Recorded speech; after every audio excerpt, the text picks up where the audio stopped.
Life really does begin at 40. Up until then, you are just doing research. With this single sentence, Carl Jung, a founding figure in modern psychology, flipped our typical view of aging on its head. In today's world, turning 40 is often framed as a warning bell, ushering in midlife crises, regrets, and fears of decline. We're taught to see aging as something to resist or dread, not as an opportunity. We see it all the time in pop culture: the frantic purchase of a flashy sports car, abrupt career changes, or reckless decisions, all labeled under the umbrella of a midlife crisis. It's portrayed as a breakdown, a desperate grasp at lost youth. But Jung suggested something entirely different, that midlife isn't a crisis, but a pivotal moment of transformation. Jung believed the first decades of life are just preparation. During those years, we're building careers, relationships, families, and identities that fit into society's expectations. We strive, we succeed, and we stumble, but it's all groundwork. The real story, Jung argued, begins when we hit 40. That's when we start to turn inward, question what truly matters, and seek a deeper sense of self. This new phase, often misunderstood as turmoil, could actually be a doorway to authenticity, growth, and a more meaningful life.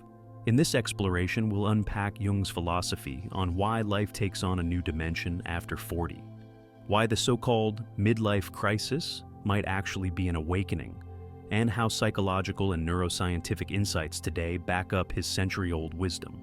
So, what if midlife isn't the beginning of the end, but the start of becoming who you were always meant to be?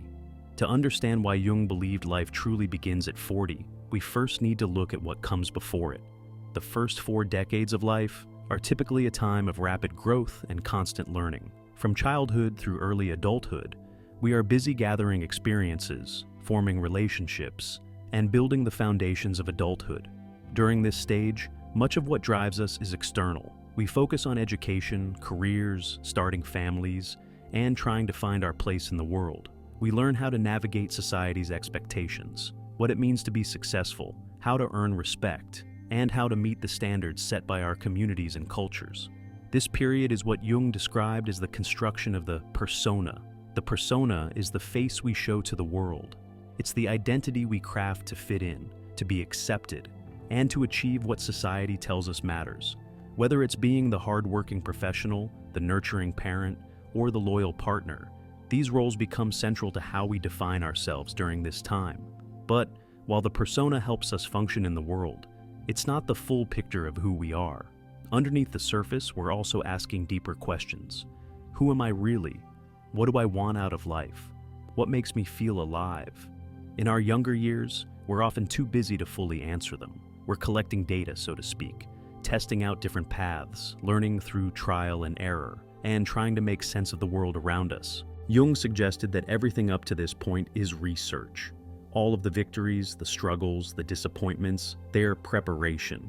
We are, in a way, rehearsing for the second act of life. Yet most people don't realize that these early years, while crucial, are not the destination. They are the groundwork for something deeper. By the time we near 40, the persona often begins to crack, and that's when the real inner journey starts. As we approach midlife, something begins to shift beneath the surface. The roles we've worked so hard to play, the successful professional, the devoted parent, the responsible partner, may no longer feel as fulfilling as they once did. Jung observed that many people around the age of 40 start to sense an unsettling truth. The life they've built, based largely on society's definitions of success, no longer satisfies the deeper self. This realization doesn't typically arrive all at once. It often creeps in quietly, through moments of frustration, boredom, or even a growing sense of emptiness. The goals that once felt urgent, climbing the corporate ladder, buying the bigger house, achieving social status, begin to lose their grip. Something inside us whispers, "Is this all there is?" According to Jung, this discomfort is a signal, not a crisis. It's the first sign that the persona, the mask we've carefully crafted for the outside world, is no longer enough to carry the weight of our deeper needs. What once helped us fit in and succeed now feels restrictive. We sense that there's more to who we are than the roles we've been playing. For many, this stage is accompanied by a longing for something more personal and meaningful, something beyond the expectations of others. It can feel like standing at a crossroads, torn between staying the course or venturing into unknown territory. While society may label this discomfort as a midlife crisis, Jung saw it as the beginning of transformation. Rather than signaling failure, this growing dissatisfaction is an invitation to look inward. It's the mind's way of telling us that we're ready to move beyond surface-level achievements and toward a more authentic way of living. The cracks in the persona are the starting point of a new and more profound phase of life, one where we stop living for others and start living for ourselves. Jung called this next phase of life individuation, a term he used to describe the process of becoming whole. Individuation is about peeling away the layers of the persona and facing the parts of ourselves that we've ignored, denied, or buried deep within. It's about discovering who we truly are beneath the social roles and external achievements. Central to individuation is confronting what Jung referred to as the shadow. The shadow holds the parts of us we'd rather not acknowledge, our fears, insecurities, and hidden desires. These are the aspects of ourselves we've suppressed to stay in line with societal expectations or to avoid discomfort. While many people shy away from facing the shadow, Jung believed it's a necessary step in becoming whole. Individuation isn't a comfortable or easy journey. It forces us to shine a light on the contradictions within us, the tension between who we present to the world and who we are deep inside. For example, someone who has always played the role of the provider might, at midlife, recognize neglected creative passions or unresolved emotional wounds that have been ignored for years. This process isn't just about self-awareness. It's about integration. Instead of rejecting the shadow or pretending it doesn't exist, individuation invites us to accept and incorporate these hidden parts into our conscious identity. Only then can we become fully ourselves, rather than just the roles we've been performing. Individuation also means discovering new values and goals that are uniquely ours, not handed down by culture, family, or societal pressure. It's the shift from, "What should I do to fit in?" to "What do I need to live authentically?" For Jung, individuation was not a luxury. It was essential for psychological health. Without it, people risk stagnating in old patterns or living inauthentic lives, leading to feelings of dissatisfaction and emotional conflict. At midlife, individuation becomes especially urgent. The discomfort many feel during this stage of life is, at its core, a call to begin this process. And while it can be unsettling, it is also deeply rewarding, unlocking the potential for greater wisdom, emotional freedom, and a sense of inner peace. As individuation takes hold, many people begin to notice a significant shift in their values and priorities. The goals that drove them through their 20s and 30s, ambition, competition, success, and social status, start to feel less urgent, even hollow. Midlife becomes less about proving oneself to the world and more about living a life that feels aligned with one's deeper truths. In our youth, much of our focus is outward. We aim to build a career, gain recognition, and accumulate the symbols of success, like a bigger house, a better job, or an enviable lifestyle. But as Jung pointed out, these external measures can only satisfy us for so long. Eventually, we crave something that speaks to the soul, something more meaningful than status or wealth. This inward shift often begins quietly. People may start to value authenticity over approval. Relationships and work that once seemed essential may now feel misaligned with their evolving sense of self. Some might find themselves drawn to creative pursuits they left behind years earlier. Others may seek deeper, more genuine connections with loved ones, or reevaluate how they spend their time. Jung believed that this pivot toward inner fulfillment is a sign of emotional and psychological maturation. We begin to question the shoulds we've been following for decades, like what we should achieve, how we should behave, or who we should impress. Instead, we start asking, what truly matters to me? This transition is not about abandoning responsibilities or rejecting success, but rather about redefining success on our own terms. For some, it could mean stepping back from a high-pressure career in favor of more meaningful work. For others, it could mean focusing more on family, personal growth, or spiritual exploration. Ultimately, this phase is about reclaiming agency over our lives. Instead of living according to a script written by others, midlife invites us to become the authors of our own stories, to create a life that reflects who we truly are beneath the persona. Interestingly, modern neuroscience supports many of Jung's ideas about midlife. As we age, our brains undergo changes that naturally help us navigate this phase of transformation. Studies show that the emotional centers of the brain, particularly areas like the amygdala and prefrontal cortex, become more balanced and interconnected over time. This means that, by the time we reach our 40s and 50s, we are often better equipped to regulate our emotions. We become less reactive to external stressors and more reflective in our responses. The fiery urgency of youth gives way to a calmer, more measured approach to life's ups and downs. This emotional maturity is crucial for the inward journey Jung described. With greater emotional balance, we start making decisions less out of fear of failure, fear of judgment, fear of missing out, and more based on our values and inner compass. We pause to ask, is this choice aligned with who I am becoming, instead of reacting impulsively or being driven by societal pressures? This shift is also why many people at midlife report feeling more resilient.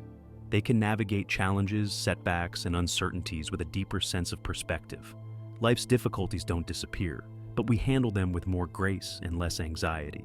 Importantly, this neurological development helps support the process of individuation. As we become more reflective and emotionally grounded, we are better able to engage with the shadow parts of ourselves without feeling overwhelmed. This allows us to face uncomfortable truths and embrace complexity with courage. In essence, the brain's natural evolution with age complements the psychological shift Jung spoke about, helping us to move from doing to being, from chasing external success to finding internal peace and purpose. While Jung framed midlife as an awakening, it's important to acknowledge that this process is rarely smooth. For many, the transition can feel like things are coming apart, a sense of unraveling. Author and researcher Brené Brown describes this stage as the midlife unraveling, where we are called to let go of who we think we are supposed to be and start embracing who we truly are. This unraveling often involves confronting difficult truths about ourselves and our lives. We may recognize that certain roles, habits, or relationships no longer fit. The career that once seemed like the pinnacle of success might now feel empty. Long-standing relationships may shift, or we may feel drawn to completely new paths. Letting go is rarely easy. There is often grief involved, grief for the dreams we've outgrown, the personas we've carefully built, and the versions of ourselves that no longer serve us. But Jung saw this as a necessary step. Without this shedding of outdated layers, we cannot move forward into a more authentic and fulfilling phase of life. The world may label this process as a midlife crisis, but Jung and thinkers like Brown argue it's a breakthrough, not a breakdown. This is the work of real growth, releasing attachments to old identities and creating space for the true self to emerge. It's messy. It can feel disorienting, but on the other side of the unraveling is clarity, self-compassion, and freedom. As Jung noted, the most terrifying thing is to accept oneself completely, but it's also the most liberating. Midlife, then, is not about losing control. It's about loosening our grip on who we thought we had to be so we can become who we were meant to be all along. As we move through individuation and the unraveling process, we edge closer to what both Carl Jung and Abraham Maslow saw as life's highest goal: self-actualization.